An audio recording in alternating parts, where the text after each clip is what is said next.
works good. You ready? All right, so we are here, everybody, on day 2 of Northern Invasion. We are with City of the Week, correct? Yeah. Absolutely. Right. And you guys are a local, for me anyway, a local Minnesota band. Yes. Based on Minneapolis? All right. So that makes it even better. We had some fan questions for you, and I think the help of a few other people. But you know why you're here, correct? You got a little bit of an update? Yeah, as far as the project. Yeah. Exactly. So they are here on day 2, helping us raise 1 million meals for ending child hunger in the U.S.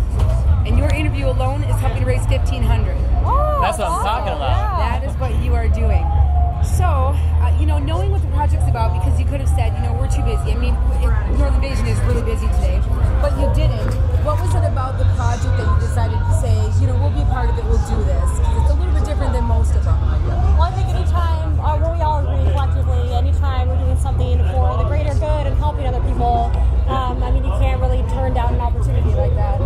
I mean, I don't know. To me, it's just, for us, it's just kind of like a no-brainer. Like, once you can help other people, you should do it. Take the opportunity. Like, it's not hard. Like, we show up and we talk to you and I have a good time. And you're helping to do a great thing without really having to do a whole lot. So one of the questions we have is that, we noticed that you guys are unsigned. That the record label says unsigned, you don't have anybody for your record label. Are you guys aspiring to be on a record label, or are you focusing more on, like, the crowdsourcing of wanting to be creative and staying on your own? Yeah, right now we're just kind of writing new music, and we are just focusing on that. We're focusing on getting some more tours, so I don't know, we don't really want to focus on a label. We want to focus on making good music, and whatever happens. We have a great agency, we have a great manager, and we'll push forward, and if the right partnership comes along, we'll take it. But until then, we're just going to keep rolling. That's great. That's awesome.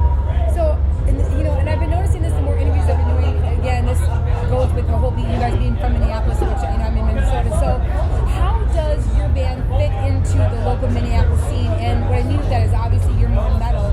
And the more interviews I've been doing, I've been noticing the venues I cover are more kind of Broadways with a lot of them. So, how do you guys fit into the local Minneapolis music scene?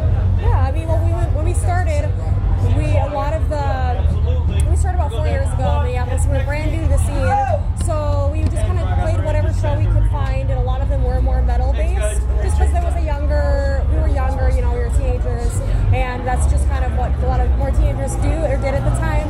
So we would kind of like base our performance around making it like appeal more to a metal crowd, and kind of making it appeal to a metal crowd, and then kind of expanding from there, and kind of finding our own way, finding our own sound from there, because we didn't really aspire to be like super metal or anything. We kind of want to go towards more pop, and we're starting to get that now that we're like growing up and kind of finding who we are as people and as ourselves as a band. So just to add on to that quick, I feel like Minnesota has an amazing metal scene. Yeah. And so I'm trying to find more of that. Are you guys didn't have an issue finding the metal?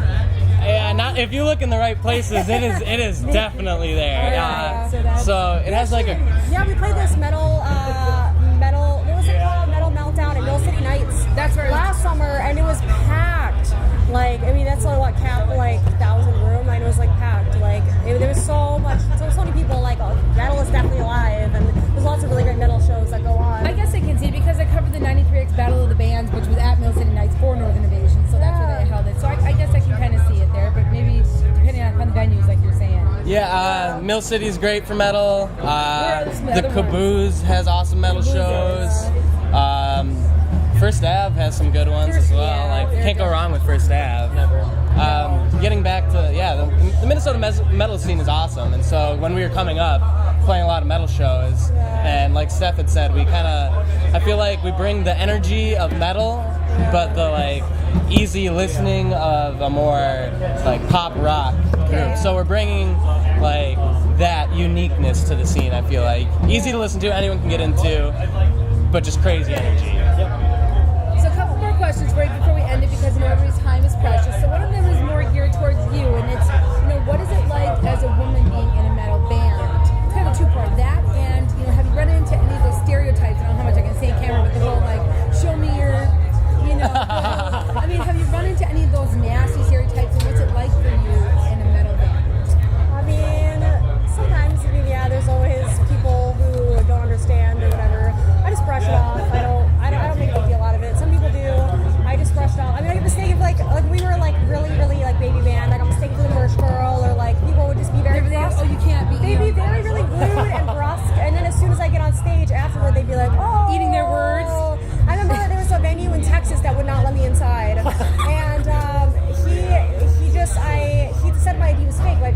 fake. It was from Montana, so that's why they were like, you can't be allowed. You're not in the and band. he was so mean to me, and they threatened to like throw me into the street and call the police. And I'm like, I'm just trying to. This is my show. Like, what are you talking about? And so I like freaked out. Like he was freaking out. It was just a big mess. I finally was able to get in somehow. And then afterward, I mean, the guy was just kissing my ass. Like, And you're like, yeah, I don't want to hear any part here's of it. drinks, here's Red Bull. Oh my God, come back anytime, honey. Like, oh my God, I love you. And I actually went back to Texas this year, and I went to his bar just to say hi to him again. And what did he do? His face turned red. Drinks. He's like, oh, let me get you a drink. Like, he's so nice. So people, I feel like it's one of those things that like I'm not gonna go whine about it. Some people do, and they want to go whine, and they make vlogs, and they like cry about it. But it's like, dude, I mean, if you just like go out there and rock, like that shit will just come. Like people will just turn the fuck around. Like I heard of somebody one time that was sitting in the crowd, just kind of like hanging out at the bar. A friend of mine was sitting there having drinks, and he was having drinks with her, and he's like, okay, I'll be right back. And the band had said, you know, welcome our friend. She's like, oh, look how cute that they're letting their little nerdy friend up on stage, and it was him, the lead. She's like, you know, just didn't even realize sitting there that it was, you know, so.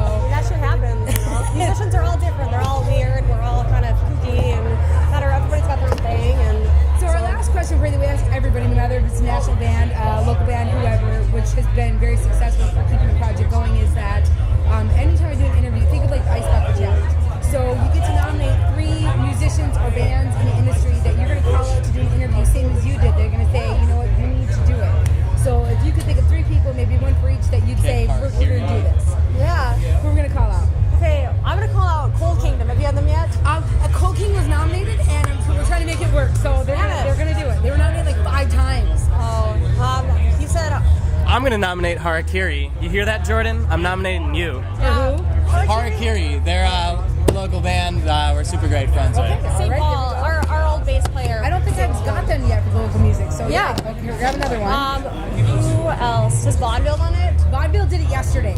I was gonna get them at Battle of the Bands. We didn't. I'm work it saying out. Kick. I was gonna say kick. Kick? I was gonna say Kick. Okay, All right, so we got Kick, so we need one more. You need more? Yeah, you need one more. I was gonna say kick. What? Shit. I blank on everything. It doesn't Is even Ashes from Stone done it? Ashes from Stone. I don't think I've got them. Ashes from Ashes Stone. from Stone. Ashes from Stone. Yep. Gwen Stefani.